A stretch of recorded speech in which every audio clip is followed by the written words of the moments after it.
দুনিয়ায় যত নবী আল্লাহ পাঠিয়েছেন সমস্ত নবীদেরকে তিনটা জিনিস দিয়েছেন। কয়টা জিনিস কোন তো? তিনটা। ওয়াহি, হুসনে খুলক আর মুজিজা। একটা হচ্ছে ওহী, আরেকটা হচ্ছে উন্নত মানের চরিত্র, আরেকটা হচ্ছে কি? মুজিজা। এই মুজিজা সকল নবীকে দেওয়া হয়েছে। মুজিজা হচ্ছে সমকালীন যুগের বড় যে কোনো শক্তিকে দুর্বল করে দেয়, যে কোনো জিনিসকে দুর্বল করে দেওয়ার মতো ক্ষমতা রাখে যে জিনিস, তার নাম মুজিজা। মুসা আলাইহিস সালামের জামানায় জাদুর প্রভাব ছিল। তখন আল্লাহ রাব্বুল আলামিন মুসা আলাইহিস সালামকে একটা মুজিজা দিলেন। কি দিলেন?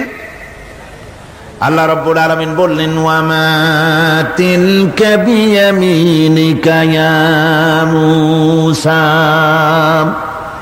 মুসা, তোমার ডান হাতে ওটা কি? তিনি বললেন, এটি একটি লাঠি। আল্লাহ পাক বললেন, লাঠি তো ঠিকই, কিন্তু এর মধ্যে আরো এক ক্ষমতা আছে, তুমি জানো না, লাঠিকে ফেলে দাও। লাঠি ফেলে দিলেন, কি হয়ে গেল? হিয়া হাইয়াতুন তাসআ, বিরাট এক সাপে পরিণত হয়ে গেল। এই সাপ নিয়ে, এই লাঠি নিয়ে তিনি জাদুকরদের মোকাবেলা করলেন। জাদুকরেরা বলল, আপনি আগে দেখাবেন জাদু না আমরা দেখাবো আগে? মুসা আলাইহিস সালাম বললেন, তোমরা আগে দেখাও। তারা জাদু মন্ত্র পুত করে আশেপাশের সব জিনিসগুলিকে বাঘ, সিংহ ইত্যাদি বানিয়ে ফেললো। এগুলি ঝাঁপিয়ে পড়লো মুসা আলাইহিস সালামের উপরে। ক্ষণিক সময়ের জন্য মুসা আলাইহিস সালাম ঘাবড়ে গেলেন।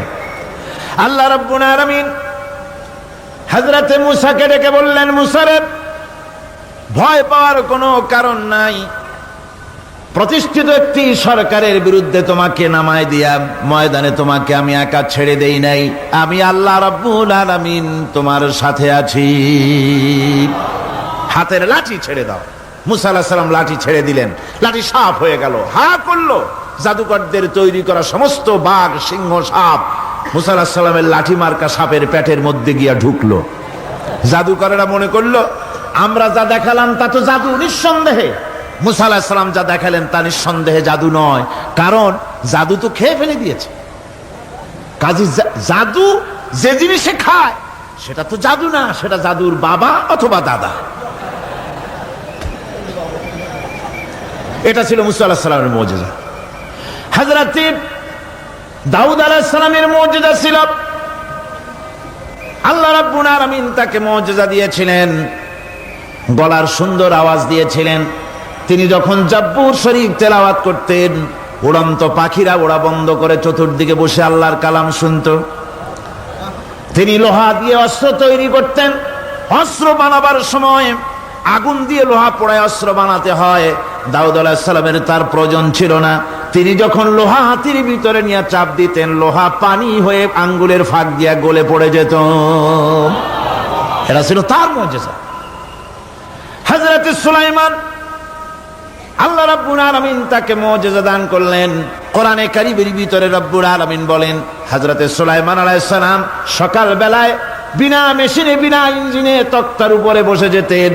তক্তা 1 মাসের পথ অতিক্রম করত। আবার সন্ধ্যা বেলায় বসতেন, এই তক্তা আর 1 মাসের পথ অতিক্রম করে যেত। ঈসা আলাইহিস সালামের মুজিজা ছিল, জন্মান্ধের চোখের উপরে হাত বুলিয়ে দিতেন, সঙ্গে সঙ্গে চোখ ভালো হয়ে যেত। কুষ্ঠব্যাধিগ্রস্ত লোকের গায়ে হাত বুলাতেন, সঙ্গে সঙ্গে কুষ্ঠব্যাধি ভালো হয়ে যেত। এই হলো তাদের মুজিজা। পয়গম্বরেরা বিদায় হয়ে গেলেন, মুজিজা বিদায় হয়ে গেল। দাউদ আলাইহিস সালাম বিদায় হলেন, মুজিজার সাথে নিয়ে গেলেন। তার উম্মতেরা ওই লোহাগুলি আর কেউ গলাতে পারে নাই, আজও কেউ গলাতে পারে না, হাত দিয়া চেপে ধরে। সুলাইমান আলাইহিস সালাম দুনিয়া থেকে বিদায় হয়ে গেছেন, মুজিজা নিয়ে কবরে চলে গেছেন। আজ আর তার অনুসারীরা অথবা দুনিয়ার কোন মানুষ বিনা ইঞ্জিনে তক্তায় বসে আর হাওয়ায় উঠতে পারবে না। মুসা আলাইহিস সালাম বিদায় হলেন, লাঠির মুজিজা চলে গেল। তার উম্মতেরা, তার অনুসারীরা কিয়ামত পর্যন্ত যদি 1000 চেষ্টা চালায়, লাঠিকে আর কোনোদিন সাপে পরিণত করতে পারবে না। ঈসা আলাইহিস সালাম, আল্লাহ রাব্বুল আলামিন তাকে উঠায় নিলেন, মুজিজা তিনি সাথে নিয়ে গেলেন। আজ তার কোটি কোটি, শত শত কোটি উম্মতেরা, দুনিয়ায় যারা তার উম্মত দাবি করে, খ্রিস্টানেরা, হাজারো যদি চেষ্টা চালায়, তবুও জন্মান্ধের চোখের উপরে হাত বুলিয়ে চোখ আর ভালো করতে পারবে না। কুষ্ঠব্যাধিগ্রস্ত লোকের গায়ে হাত বুলিয়ে কুষ্ঠ ব্যাধি ভালো করতে পারবে না। তার মানে হলো নবীরা যে যা যত মুজিজা পেয়েছিলেন, জীবদ্দশায় মুজিজা কাজে লেগেছে, দুনিয়া থেকে বিদায় হয়েছেন মুজিজার সাথে নিয়ে গেছেন।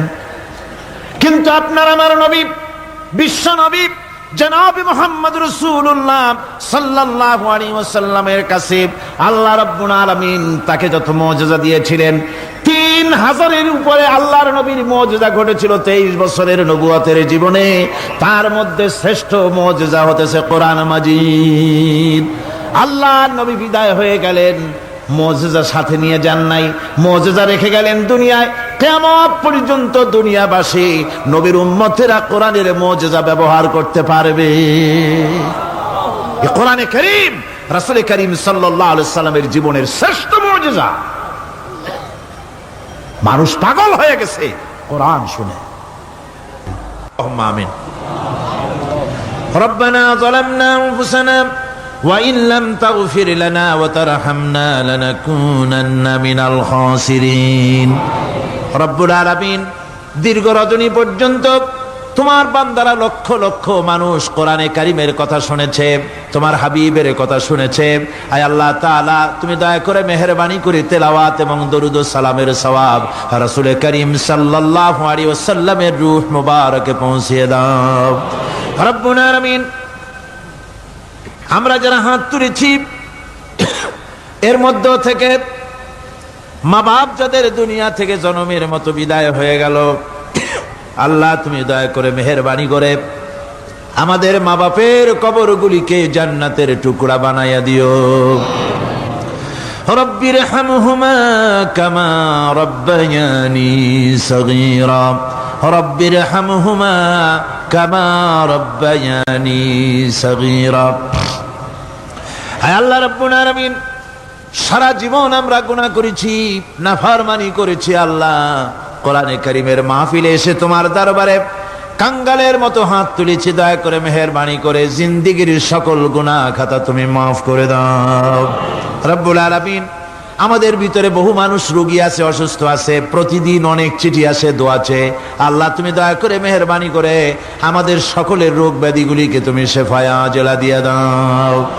রব্বুল আলামিন, মা বোনেরা কষ্ট করে প্রতিদিন আসেন, আল্লাহ তুমি তাদের ব্যাধি মাফ করে দিও, ইমানের সাথে পর্দার সাথে চলাফেরার তৌফিক দিও, স্বামী এবং সন্তান সহ ইমানে শান্তিতে বসবাস করার তৌফিক দিও।